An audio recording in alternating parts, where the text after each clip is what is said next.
The terrain alone tells a story of despair and tough times people here are going through. When the road couldn't do us much good, we just had to walk through the bushes to see for ourselves the reality of the war that has become Kenya's hallmark in the recent past. Hunger. And yes, they are starving, especially the elderly. Meet 70-year-old Cheparuas. We found her crouching as she tried to get home in time with her bunch of firewood. But her spines are too frail and her physique bearing the brunt of hunger.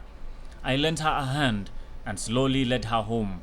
To our surprise, the home she led us to is an old school, where she has lived for a year now after she was abandoned by her children for being a burden. Cheparuas was soon after joined by a friend, Chepotintar, another abandoned woman. They lived together in this classroom, feeding on wild nuts, locally known as sorich. They cannot climb the trees to gather the nuts and depend on goodwill from passers-by. These wild seeds are not nutritious enough to keep Cheparuas warm through the cold nights.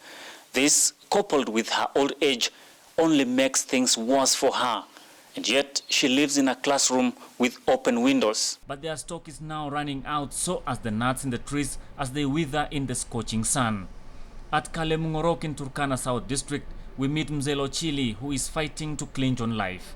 He too tells the same tale, abandoned by his children in a survival for the fittest game. Although he couldn't say a word, his emaciated body mirrors the reality. He hasn't eaten anything for the last 4 days.